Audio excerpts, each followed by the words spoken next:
Hello बच्चों, कैसे हो? बढ़िया। आप बढ़िया तो मैं भी बढ़िया। तो देखो बच्चों, आज हमें क्या पढ़ाई करनी है। आज है हमारे पास क्लास 11th का यूनिट नंबर 11 का वीडियो नंबर 30। तो बेटे ये 11वीं यूनिट का 30वां वीडियो है और इससे पहले 29 वीडियो आपको प्लेलिस्ट में भी मिल जाएंगे, नीचे डिस्क्रिप्शन में भी मिल जाएंगे और कुछ समय बाद आई बटन में भी लिंक आ जाएगा, जहां आप यूनिट नंबर 11 को पूरा पढ़ सकते हो, समझ सकते हो और अपने सुंदर से नोट्स बना सकते हो, जो एग्ज़ाम में आपकी बहुत ज़्यादा हेल्प करेंगे। इसी के साथ साथ आपको नीचे डिस्क्रिप्शन में PDF नोट्स का लिंक भी मिल जाएगा और आप PDF नोट्स के लिए टेलीग्राम पर भी सर्च कर सकते हो KMD सहारनपुर। तो देखते हैं आज का हमारा टारगेट क्या है। आज बेटे हमें पढ़ना है सिलिकेट, ठीक है, इसे इंग्लिश में भी सिलिकेट ही कहते हैं। तो जल्दी से नोटबुक में अपनी हेडिंग लिख लो, आप सिलिकेट लिख लो, फिर इसके बारे में डिस्कस करते हैं। नोटबुक में हेडिंग लिख लो सिलिकेट, ठीक है। तो सिलिकॉन के हमें यौगिकों का अध्ययन करना होता है ना, ठीक है। पहले तो कार्बन के यौगिक हमने पढ़े, अब हम पढ़ रहे हैं सिलिकॉन के यौगिक। तो सिलिकॉन के यौगिकों में आज हमें पढ़ने हैं सिलिकेट, ठीक है। हेडिंग लिख लो आप सिलिकेट, लिख लिया बेटे। तो सबसे पहला सवाल ये खड़ा होता है बच्चे के दिमाग में कि सर सिलिकेट क्या होते हैं। तो मैं बताता हूँ सिलिकेट क्या होते हैं।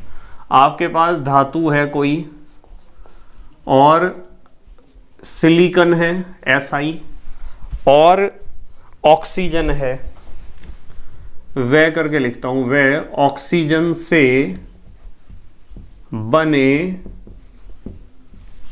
ठोस यौगिक जो होते हैं ना, ठोस यौगिक, इन्हें कहते हैं हम सिलिकेट। धातु, सिलिकॉन व ऑक्सीजन से बने जो ठोस यौगिक होते हैं उन्हें हम कहते हैं सिलिकेट, ठीक है। या फिर आप कह सकते हो कि ये जो सिलिकेट होते हैं ना, ये धातु और सिलिकॉन के ऑक्सी साल्ट होते हैं। ये धातु व सिलिकॉन के ऑक्सी साल्ट होते हैं। ऑक्सी साल्ट माने ऑक्सीजन वाले लवण, ऑक्सी साल्ट, या आप हिंदी में कह सकते हो ऑक्सी लवण। तो आप ये वाली परिभाषा भी दे सकते हो। कोई यदि आपसे पूछता है कि सिलिकेट क्या होते हैं, तो आप इन दोनों में से कोई सी भी परिभाषा दे सकते हो। या तो कहो कि धातु, सिलिकॉन व ऑक्सीजन से बने ठोस यौगिक हैं, या फिर कहो कि धातु व सिलिकॉन के ऑक्सी साल्ट हैं, ये होते हैं सिलिकेट, ठीक है। अच्छा, मैं आपको एक बहुत बढ़िया बात बताता हूँ कि जो हमारे घरों में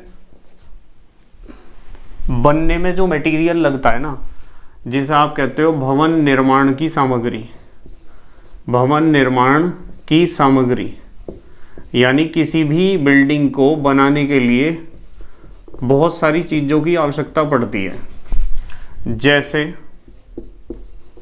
जैसे आवश्यकता पड़ती है ईंट की, ठीक है, जैसे आवश्यकता पड़ती है पत्थर की, जैसे आवश्यकता पड़ती है सीमेंट की, आवश्यकता पड़ती है ना सीमेंट की, जैसे आवश्यकता पड़ती है सीमेंट के अलावा और किस किस चीज़ की ज़रूरत पड़ती है, जैसे बजरी की, ठीक है, बजरी की ज़रूरत पड़ती है और सिरेमिक की भी ज़रूरत पड़ती है। सिरेमिक भी आप पूछ लेना अपने बड़ों से कि सिरेमिक क्या होता है। तो सिरेमिक्स भी आजकल बहुत ज़्यादा यूज़ करने लग गए हम। तो ये सारी चीज़ें ऐसी हैं जो भवन निर्माण में प्रयोग होती हैं, इमारतों को बनाने में। तो इन सब में जो है विभिन्न प्रकार के सिलिकेट होते हैं, ये बात ध्यान रखना। आदि में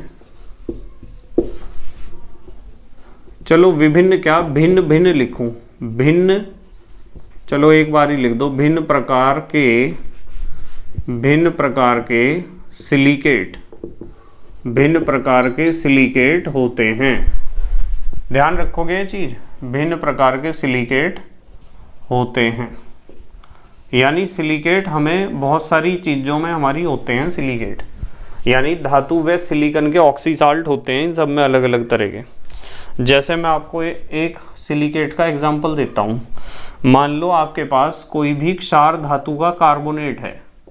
आप क्षार धातु का कार्बोनेट ले लो। क्या ले लो? क्षार धातु का कार्बोनेट।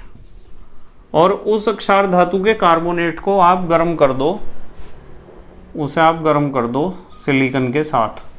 किसके साथ गर्म करना है? सिलिकॉन। क्या? सिलिका ले लेना, रेत, SiO2। तो यदि आप SiO2 यानी सिलिका के साथ गर्म करोगे ना, तो पक्की बात है आपको सिलिकेट मिल जाएगा, क्षार धातु का सिलिकेट आपको मिल जाएगा। ठीक है, मैंने आपको कहा कि क्षार धातु है और क्षार धातु का कार्बोनेट लिया आपने और उसे सिलिका के साथ गर्म करा, सिलिका के साथ गर्म करा तो सिलिकेट मिलेगा। एक बात और बताता हूँ कि साथ में CO2 गैस भी बनेगी। कैसे? देखो मैं बताता हूँ। क्षार धातु का कार्बोनेट में आप ले लो सोडियम कार्बोनेट, Na2CO3 ले लो आप प्लस। किसके साथ गर्म करना है? सिलिका के SiO2 के साथ हम इसे क्या करेंगे? गर्म करेंगे। गर्म करने से क्या होगा? ध्यान से देखना, यहाँ आपके पास एक कार्बन और 3 ऑक्सीजन है ना, तो एक कार्बन और 2 ऑक्सीजन ऐसे निकल जाएंगे CO2 बन के। और अब आपके पास बचेगा 2 सोडियम है, Na2, Si 1 है, Si, ऑक्सीजन कितने हैं? 2, और एक तो यहाँ भी बचा Na2SiO3, सोडियम सिलिकेट बन गया। क्या बन गया? Sodium silicate. तो ऐसे बना सकते हो आप सोडियम सिलिकेट। ठीक है। अच्छा, एक बात, जब सोडियम सिलिकेट यहाँ आ ही गया तो इसके बारे में एक बात और सीख लो। ये सोडियम सिलिकेट ही एकमात्र ऐसा सिलिकेट है जो पानी में घुल जाता है। बाकी सिलिकेट पानी में नहीं घुलते। ज़्यादातर सिलिकेट ऐसे जो पानी में नहीं घुलते, सोडियम सिलिकेट ही घुलता है पानी में बस। और ये पानी में घुलता है, इसलिए इसे एक विशेष नाम वैज्ञानिकों ने दिया है। इसे कहते हैं जल कांच, वाटर ग्लास। ठीक है, ध्यान रखना। तो यहां लिख लो इस चीज को भी, केवल सोडियम सिलिकेट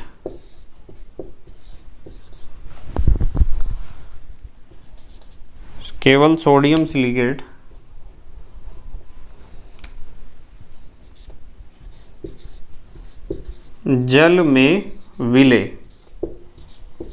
केवल सोडियम सिलिकेट क्या होता है? जल में विलय। विलय का मतलब घुलनशील होता है, इसलिए इसे कहते हैं जल कांच। जल कांच कहते हैं, ऐसे लिख देता हूँ, इसे हम कहते हैं जल कांच, सोडियम सिलिकेट को, क्योंकि ये पानी में घुल जाता है। और मैंने एक बात आपको और बताई कि अधिकांश सिलेट जल में क्या होते हैं? अविलय। अधिकांश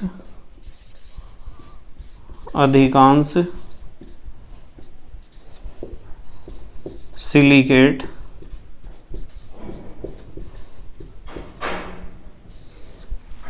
यहाँ जबकि लिख लेना, चाहे जबकि। अधिकांश सिलिकेट जल में क्या होते हैं? अविलय होते हैं, यानी अघुलनशील होते हैं। ध्यान रखोगे इस चीज को, इसे आपको ध्यान रखना है। ये बहुत काम की चीज़ है कि सिलिकेट पानी में नहीं घुलते। उसका कारण यही है कि सिलिकेट में जो सिलिकॉन और ऑक्सीजन के बीच बॉन्ड बनता है ना, वो बहुत मजबूत होता है। ठीक है, जल्दी से पोज करके लिखो, फिर अगली बातें बताता हूँ इसके बारे में सिलिकेट के। पोज करके लिखो बेटे, लिख लिया? ठीक है, तो अब हम सीखेंगे, आप एक हेडिंग लिख लो। हमें इस बात का तो पता चल गया कि सिलिकेट क्या होते हैं, कि धातु होगी और सिलिकॉन होगा और ऑक्सीजन होगा, इनसे बने हुए यौगिक, या धातु व सिलिकॉन के ऑक्सीसाल्ट ठोस होते हैं ज़्यादातर। ठीक है, और पानी में घुलनशील होते हैं। सोडियम सिलिकेट घुल जाएगा पानी में। देखो एक चीज़ बताता हूँ, आप हेडिंग लिख लो। चलो अच्छा, पहले फिर बताऊँगा उसी में ही। हेडिंग लिखो सिलिकेट की संरचना। हेडिंग लिखो सिलिकेट की संरचना। सिलिकेट की संरचना। तो संरचना में आपको एक चीज ध्यान रखनी है कि ये जो सिलिकॉन है ना हमारा, ये जो सिलिकॉन है SI, ये इस तरीके से चतुष्फलकीय व्यवस्था में ऑक्सीजन परमाणुओं के साथ जुड़ा होता है और इन सब के ऊपर होता है नेगेटिव चार्ज, क्योंकि सिलिकॉन और ऑक्सीजन की इलेक्ट्रोनेगेटिविटी में डिफरेंस लगभग 1.7 का होता है। तो है तो ये चारों सहसंयोजक बंध, पर इनमें आयनिक करैक्टर है, आयनिक लक्षण है इनके अंदर। तो ऐसा होता है चतुष्फलकीय व्यवस्था। तो इससे हमें पता चल गया कि जो सिलिकॉन है ना, सिलिकॉन, इसकी खासियत यह है कि 4 सिग्मा बॉन्ड बनाता है। इसमें 4 सिग्मा बॉन्ड बनते हैं। और एक बात ध्यान रखना है, ये चारों सहसंयोजक हैं बंध। ये चारों बंध कैसे होते हैं? सहसंयोजक, कोवलेंट बॉन्ड होते हैं सारे चारों। मतलब ये एक ऋणायन है जो धातु के धनायन के साथ जुड़ा होगा। इसमें धातु तो दिखाई नहीं दे रही आपको कहीं भी। हमें पता धातु चाहिए, सिलिकॉन चाहिए, ऑक्सीजन चाहिए। अब धातु तो है नहीं यहाँ, सिलिकॉन और ऑक्सीजन है, यानी हमने ऋणायन का स्ट्रक्चर बनाया है। धातु तो एक इलेक्ट्रॉन दे देगी ना इधर, ठीक है। धातु तो क्या करेगी? इलेक्ट्रॉन देगी। अब देखो, जब इसने 4 सिग्मा बॉन्ड बना दिए तो संकरण कौन सा होगा बताना जरा। जब इसने 4 सिग्मा बॉन्ड बना दिए तो इसके 4 कक्षक संकरण की क्रिया में हिस्सा लेंगे। और 4 कक्षक में एक तो S कक्षक होगा और 3 होंगे P। तो sp3 संकरण होता है। ये भी सवाल आता है पेपर में, sp3 संकरण। और sp3 संकरण है, इसलिए आकृति कैसी होगी बताओ? आकृति सिलिकेट की कैसी होगी? sp3 संकरण में आकृति होती है चतुष्फलकीय, क्योंकि कोई लॉन पेयर तो है नहीं सिलिकॉन के पास जो आकृति को डिस्टर्ब करे, स्ट्रक्चर को डिस्टर्ब कर दे, संरचना को डिस्टर्ब कर दे। ठीक है। एक चीज और ध्यान रखनी है इसमें कि इसमें जो ऑक्सीजन परमाणु है ना हमारे, ऑक्सीजन के जितने भी एटम हैं वे सारे ऋणावेशित हैं। ऋणावेशित होते हैं ऑक्सीजन के परमाणु। ठीक है। मेटल ने, धातु के परमाणुओं ने जो इलेक्ट्रॉन दिए ना वे ऑक्सीजन पर रहेंगे, क्योंकि सिलिकॉन और ऑक्सीजन में इलेक्ट्रोनेगेटिविटी ऑक्सीजन की ज़्यादा है। और यदि ऋणावेश ज़्यादा इलेक्ट्रोनेगेटिव एटम पर रहेगा तभी ज़्यादा स्टेबिलिटी आएगी उसमें। ऋणावेश तो सहन कर सकता है ज़्यादा इलेक्ट्रोनेगेटिव एलिमेंट या एटम। ध्यान रखना इस चीज़ को। ठीक है। इसलिए हम कह सकते हैं कि वो जो मैंने आयन बनाया ना SiO4 4 नेगेटिव, ये एक ऋणायन होता है। ऋणायन क्या होता है? ये एक ऋणायन होता है। ठीक है, ध्यान रखना इस चीज को। अच्छा चलो एक बात और बता देता हूं इसमें। एक हेडिंग लिख लो, संरचना के आधार पर, संरचना के आधार पर वर्गीकरण। संरचना के आधार पर वर्गीकरण कि जो हमारे सिलिकेट होते हैं ना उनका हम वर्गीकरण कर सकते हैं संरचना के आधार पर। अब संरचना के आधार पर सिलिकेट होते हैं 5 प्रकार के। अभी तो हमें 5 प्रकार ही पढ़ने हैं, मैं पढ़ा रहा हूँ आपको। ठीक है, वैसे इनकी आवश्यकता कम ही पड़ेगी पर फिर भी सीख लो। 5 तरह के होते हैं सिलिकेट। नंबर 1, एक तो होते हैं ऑर्थोसिलिकेट। ऑर्थोसिलिकेट। अब ये ऑर्थोसिलिकेट पता कैसे होते हैं? ऑर्थोसिलिकेट ऐसे होते हैं कि इसमें जो ऋणायन है वो अकेला रहेगा हमेशा। ठीक है, यानी SiO4 4 नेगेटिव, ये जो ऋणायन है इस ऋणायन का अकेला चतुष्फलक होगा।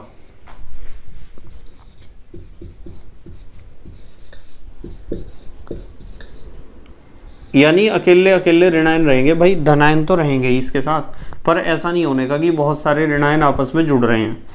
यदि अकेले अकेले चतुष्फलक रहेंगे, यानी हर एक ऋणायन एक दूसरे से संबंधित नहीं रहेगा, थोड़ा सीधा करके लिख दूं इसे, एक ऋणायन दूसरे से संबंधित नहीं रहेगा, के ऐसे लिखता हूं, के अकेले, जिसे आप कहते हो विविक्त, अकेले अकेले चतुष्फलक या अलग अलग चतुष्फलक, एक ऋणायन को दूसरे ऋणायन से कोई लेना देना नहीं है, तो ऐसे को हम कहते हैं ऑर्थोसिलिकेट।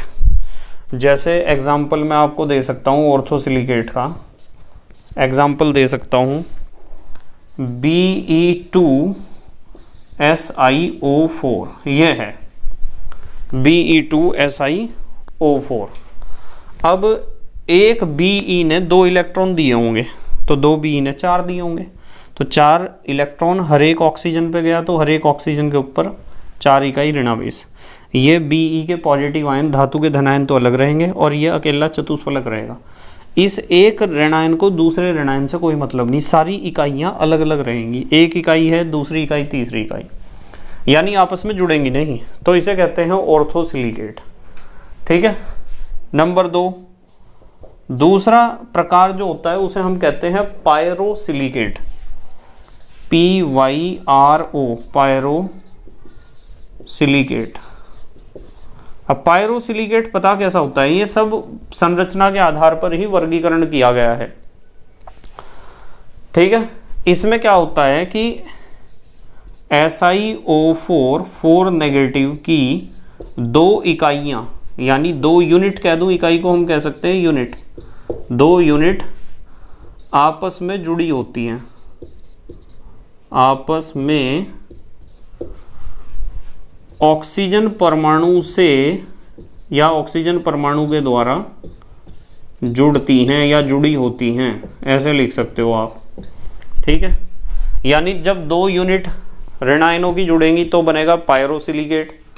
जैसे आप एग्जाम्पल दे सकते हो यहाँ, यदि पायरोसिलिकेट का एग्जाम्पल देना हो तो आप दे सकते हो Si2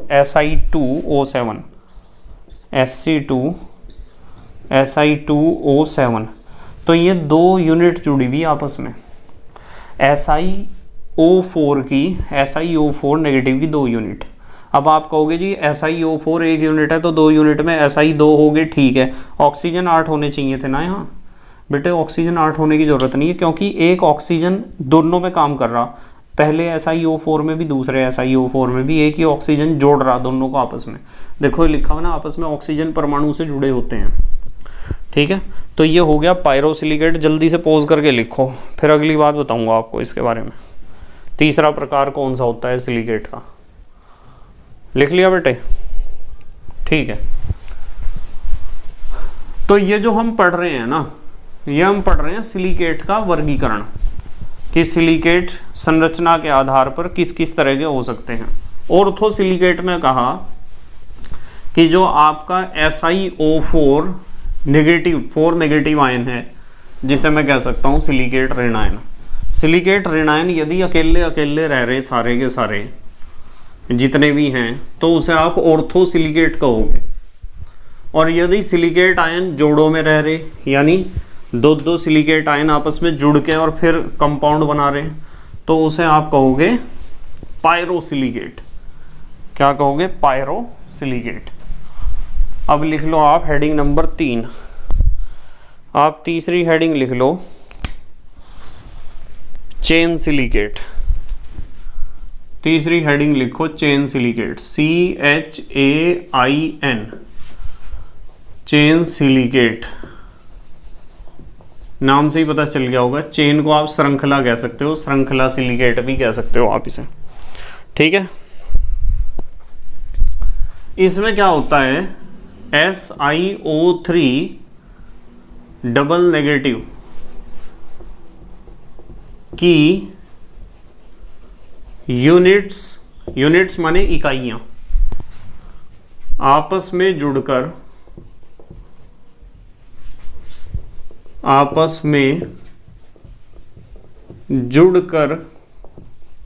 क्या बनाती हैं? श्रृंखला, चेन बनाती हैं,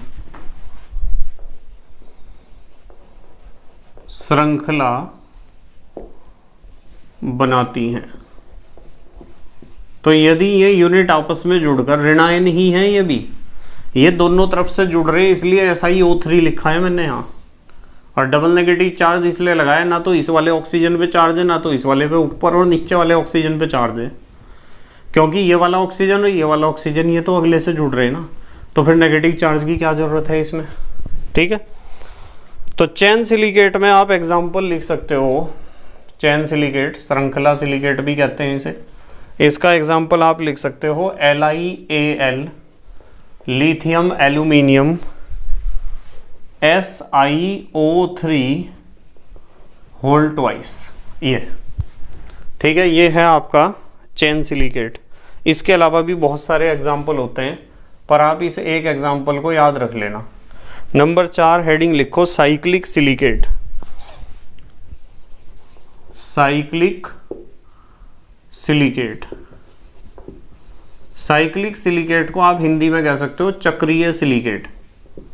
तो इसमें क्या होगा, इसमें आपके जो SiO3 डबल नेगेटिव की यूनिट्स हैं वे आपस में जुड़कर चक्र, वलय या बनाएंगी।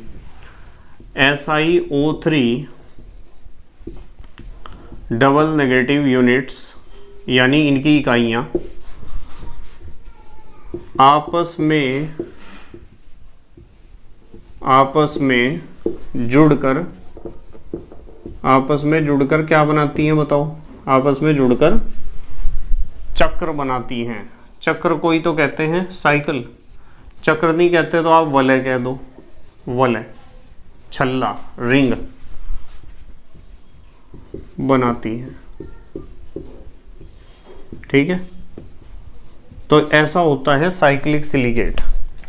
साइक्लिक सिलिकेट का एग्जाम्पल आप लिख सकते हो, साइक्लिक सिलिकेट का यदि आपको एग्जाम्पल देना है तो CA3SI3O9, ये एक साइक्लिक सिलिकेट है। ठीक है, इसमें 3 होंगे ऋणायन। देखो इसमें ऋणायन ये एक दिखाया गया है, ये एक, यहाँ तो यहीं से पता चल रहा 3 ऋणायन होंगे, Si3O9 लिखा हुआ है।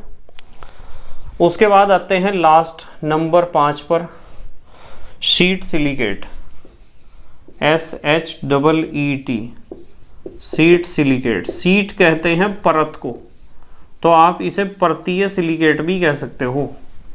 क्या कह सकते हो? परतीय कह दो, या परतदार कह दो, या परत सिलिकेट कह दो। ठीक है, इसमें क्या होता है,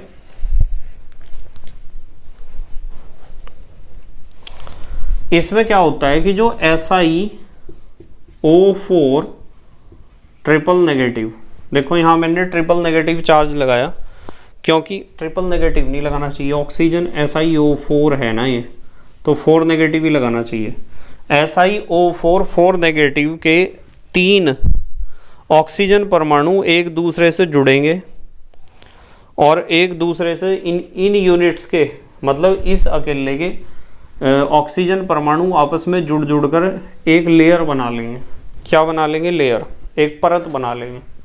ठीक है, तो सीधा सिंपल लैंग्वेज में लिखते हैं, SiO4 4 नेगेटिव की यूनिट्स यानी इकाइयां 3 ऑक्सीजन परमाणुओं द्वारा, 3 ऑक्सीजन परमाणुओं द्वारा